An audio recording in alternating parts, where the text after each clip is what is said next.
Hello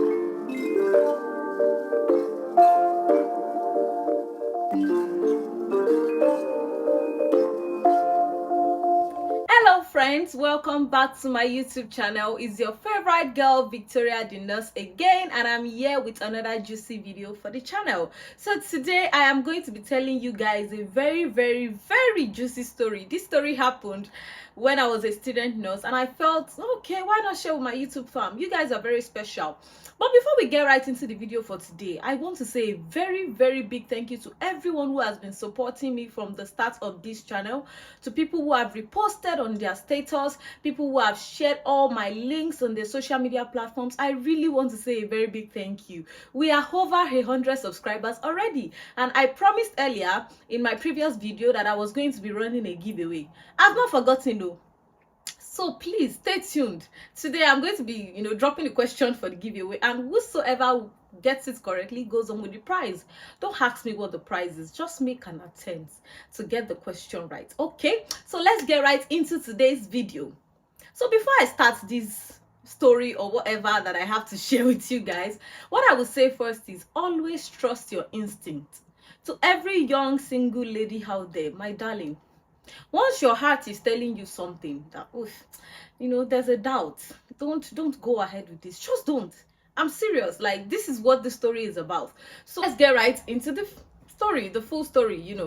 So when I was a student nurse, I was quite active in school because I was a choir coordinator for BUTH, and yeah, so I was always everywhere, singing, doing this, doing that. I was just everywhere. So this fateful day, I had no cash on me, like no money, nothing. And then I called my dad, and my dad sent money to my account.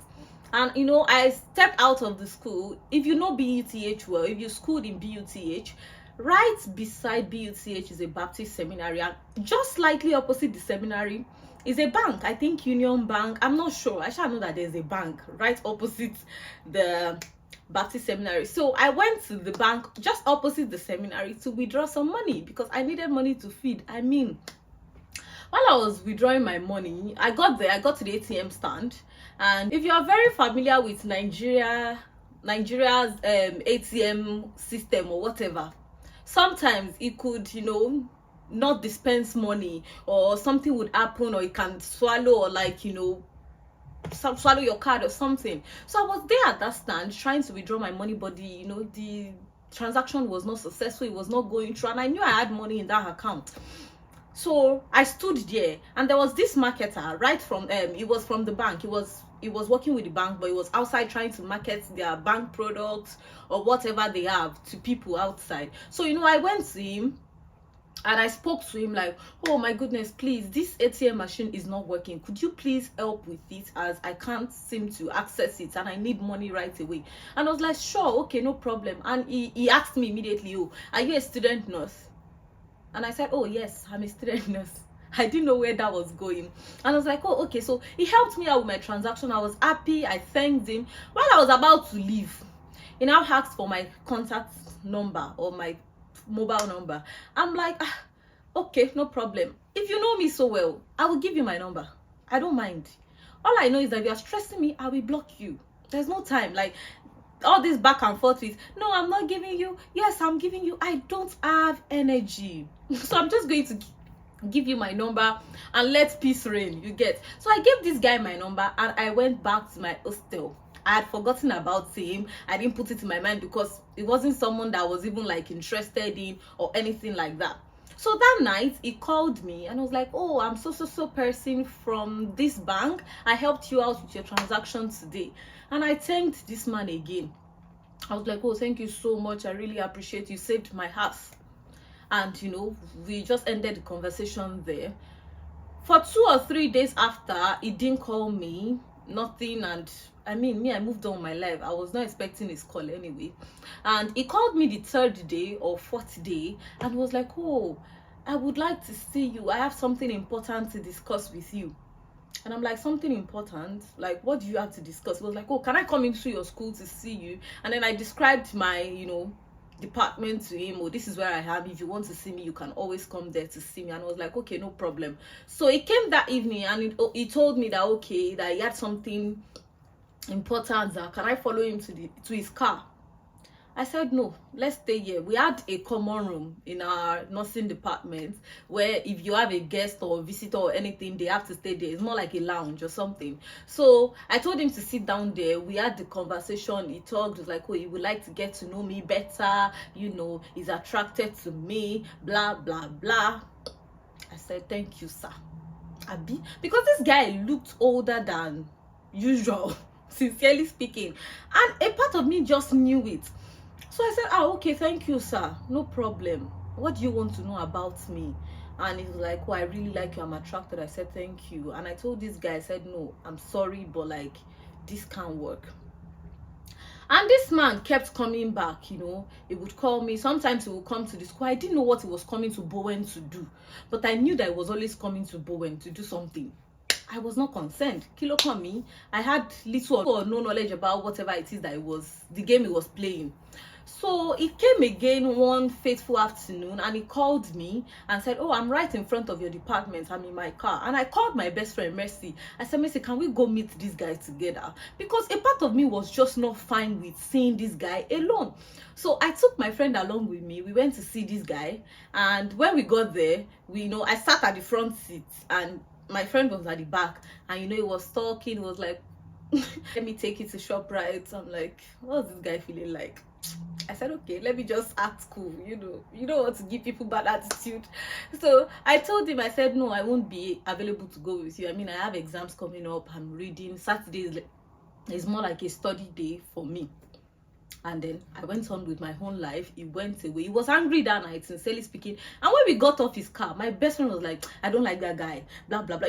And my best friend is somebody that she's very approachable, very warm, receptive and all that. She was like, I don't like that guy. I don't want you to talk to that guy again. And that was it. So anytime he called me after that, I was always avoiding his call. God bear me witness. I was always avoiding his call. I wouldn't pick his call. I would just totally avoid him. So this is where the story now becomes juicy. I was on my way to the library on a Monday or Tuesday, if I am right. I think I was preparing for an exam, not my final exams, but I was in my second year, going on to my third year. So I was preparing for an exam, and then I went to the library. And I love the way BUTH Medical Library is built. There's a big glass, like if you're sitting right beside that, you can see everything going on the outside, and you can see the female medical hostel. If you're very familiar with BTH, you know what I'm talking about. So I was sitting just right beside the glass. So I saw somebody, somebody drove in. I'm like, who is this person? He got off his car. It was this same guy from this bank that was dropping off, or like that got off the car. It was this same guy. He got off the car, and I said I was making a call. I didn't act like I knew him because he was not saying me. I was the one saying him. And a woman came out from the library, heavily pregnant. Oh my goodness. And I started, they hugged and kissed. I was shook. I'm like, wow, okay. This drama is becoming interesting. I forgot to mention that before I saw this guy at the library, I saw somebody post this picture with a woman. This woman was pregnant and had a child. She had a toddler, and then she was also pregnant. And somebody posted this picture, but I didn't want to ask him because I was not bothered. But I was just like, okay, let me just move on. Maybe it might not be him. Maybe it seemed like I didn't believe that he could be doing something like that. So that day when I saw him at the library again with the pregnant lady, same lady, I'm like, goodness gracious God. Okay, I didn't say anything. So when I was about stepping out to the out of the library, I saw the pregnant lady. I'm like, oh, is that your husband? She was like, yes. Oh, you saw him. In my head, I'm like, you never see your husband, though. So in my head, I just made that comment like, you never see husband. I really pitied the lady, knowing that I know this guy and I knew what he was up to. But I didn't say anything to the lady. I just went my way, and then I went to my hostel. So that night, he texted me on WhatsApp, and I'm like, are you married? He said, married? As in married? I'm like, boy in wine, Mimi. Are you married? It's a simple question. Which one is married? Married? He said, no. Where did I get that from? He's not married. blah, this, that. I forgot to mention that while I saw them at the library, I took a picture from that glass. So, for evidence. I don't like when people are lying to me. So I took a picture. So it was, he still denied that, oh, no, he's not married. So I sent him a proof, that picture. And, he became dumbfounded. And I was like, no, not exactly. She's, how men lie now. She's just my baby mama. I don't really love her. It's you that I want. We're planning to get a divorce. I'm not dumb, bro. Hey, waiting my eyes no go see, waiting Musa no go see forget. I'm like, okay, he just said a lot of nonsense that I could not pick on. After I showed this guy proof and he became dumbfounded, and he tried to lie or tried to maneuver me into believing his lies. As a reasonable guy that loves his wife or cares about his family, I was expecting that would be the last time that he was ever going to text me. I lied. The next day, this guy called me. The following day, I'm like, Kilo Shele, what is going on? He kept on calling to the point that I had to block him off. I'm like, you can't be doing that. Excuse you, if I was married and I saw somebody with my husband, I would be mad. I don't like boy drama. I don't like men drama. I'm not going to beat you up because now my husband see you. It was my husband that saw you and came to approach you. You didn't beg for him to come meet you. But I just really felt a lot of pity for the woman. I felt like, oh my goodness, my heart was heavy. It felt more like, this woman loves this man and this man is doing this to her. Even after I graduated, I'm not even joking. I don't know where this guy got my Instagram handle from. He still sent me a DM on Instagram. It was like he was obsessed.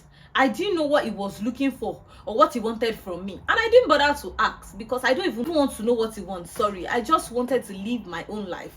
And, that just brought back a lot of bad memories from the way he was treating that woman, because it might be a good husband to her. But the fact that he was consciously cheating, he's not a good husband, because if you're cheating on your wife, my dear, you're a bad husband. Anyways, right until when I traveled, I think when I got to the UK, he still texted me on Instagram, and then I had to block him off social media platform. In fact, I went to look for him on Facebook and blocked him because I don't want anybody stressing me. I would never snatch somebody's husband because I don't want somebody snatching my own husband. I'm a lover of beautiful home. I want a beautiful Christian home for myself. So if I want that, I am not supposed to be doing that to somebody else. Like, why would I want to do? Let's even put that aside. Even if you are fine, have money, I can't do it. Like, I'm sorry, but my moral principles and the way my parents raised me would never let me do that. Anyways, that's the end of my juicy story. The lesson I want you to take as a young single lady from this story is, number one, I said earlier, trust your instincts. When your heart is telling you something is wrong, look into it. Don't ignore. Don't say, oh, no, that's normal. My mind just, goes off itself, No, my sister, my brother, it is very real. I'm not joking. Also, number two, cut ties as fast as possible with somebody that you're doubtful of. Like, if you have doubts in your heart about somebody, or like your heart is not settled with that person, my dear, cut ties with them, because you don't want this drama escalating. Imagine if the woman saw me with her husband, she will not think that I'm a sugar baby, a whole me, Victoria Lawal. Hey God, I'll not thought to sugar baby for somebody's husband. God forbid, I reject it over my life. Anyways, that's the end of my juicy story. This story, it has made me laugh a number of times. Anytime I think about it, it makes me laugh and cry at the same time, because I don't know if the woman is aware that her husband is a cheat, because I know that I'm not the only girl that he has tried that with. There must have been a lot of girls, multiple girls, or he must even be in a committed relationship with another girl, and the woman will think, oh my goodness, my husband loves me. Well, it is well with them and their marriage. Anyways, I just hope that you guys enjoyed this story and I was able to gist you enough. I am quite good with gisting, but I don't know if this is good enough. But you guys should just help me manage my story. Let me know if you learned anything from this story. Just comment down below. Let me know. And please do not forget to subscribe. Don't forget to subscribe. I beg you in God's name. Oh, this channel would not grow without your subscription and other people's subscription. I mean, last video, I had over 600 views and just 130 something subscribers. How come? If you're watching my video, subscribe too now. I beg you, please help my small business. You guys will be tired of my drama by now. You have not even seen anything. I'm a very, very goofy person. And also for the giveaway part, I am going to be talking about the questions that I want you guys to answer while I give out the prize. So the number one question, if you're my friend, if you're very close to me, you work with me in the UK, you are exempted from answering this question. If the answer is just free, no money for you. What department do I work in the UK? And also, what is my most used word? Like, what do I like saying the most? Those two questions, let me know, and then I am going to be doing my giveaway soon. Thank you so much for tuning in and watching this video right to the very end. I really appreciate you guys. Till next time, I remain your favorite YouTuber, Victoria the Nurse. Take care, guys. Bye.